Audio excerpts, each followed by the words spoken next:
Hey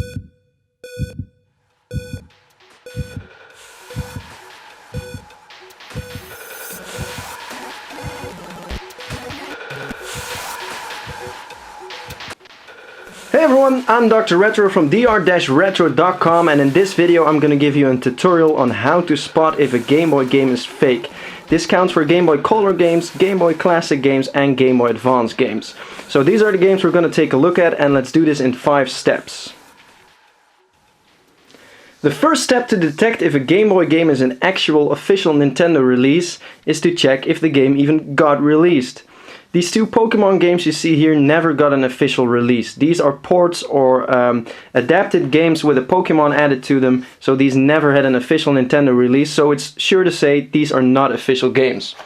As you can see, Frigo Returns, it kind of resembles Pokemon Ruby with the glitter on the front. It does have Pokemon all over the box, but there was never a Pokemon Frigo Returns. To be honest, I even have no clue who Frigo is. This other one, Pokemon Adventure. And you can see on the back of the box, this is clearly a Kirby game which has a Pikachu sprite slapped over it.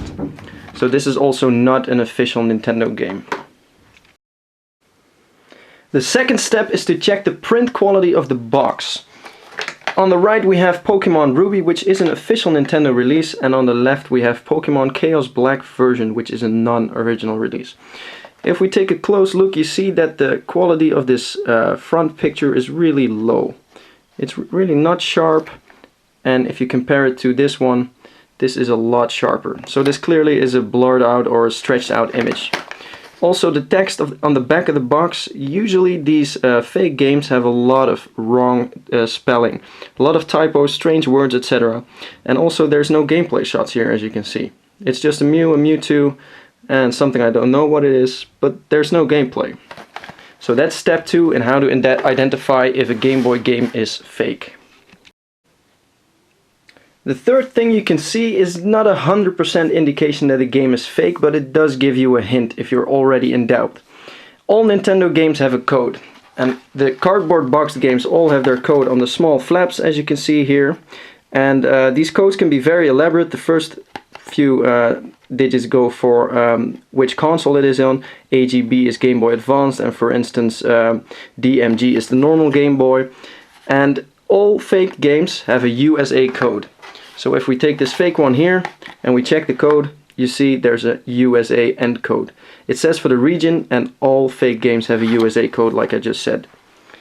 It's not a 100% thing, like I said. There's of course games that got released in the USA, those have a USA code too, but it gives you a hint if you're already doubting about a game. The fourth thing is another step that's a really hard proof. It's the manual. This is an official Pokemon manual, and as you see, this is a big manual. It has a lot of pages, a lot of information, and this is what you call a manual.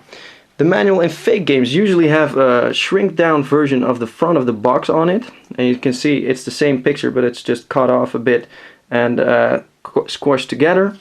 And it's also really thin. It's just a couple of pages with some legal information, some information about the game, and that was it. No elaborate manual like the regular games, just 4 or 5 pages. So that's also a really hard indicator that your game is fake. The fifth and last step involves the cartridge itself, and this is again a really hard indication that your game is fake. First off, the label. Again, the fake version has pretty much the same picture on the front of the label as it does on the box, and this one is actually in quite decent shape, because there are labels that are horribly designed, really low quality. So this is not a really clear one, but the most important thing, if you open a Pokemon or a Game Boy game up, you will see that on the back it has one little screw. You screw that out with a tri-wing screwdriver. It's one of these. So that's a 3-point tri-wing. And when you open up the game, you click open the box and you see the board, and it has a clear Nintendo. That's clear, it's an official Nintendo game. So when we take the fake game, the cartridge is usually the same shape. It has the Nintendo branding. Also on the back, that's all copied. Has the same kind of screw, but when you open it up, do you see the Nintendo branding? I don't. There is nothing. And this makes it clearly a fake.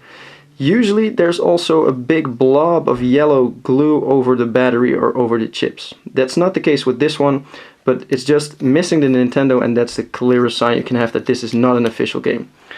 So I hope that this tutorial helped you out in figuring out if your Game Boy games are real or if they are fake. If there are any questions, feel free to answer them and I'll be sure to reply them. Check out my other videos in my channel, like me on Facebook, facebook.com/drretromd, and I hope to see you next time. Bye bye.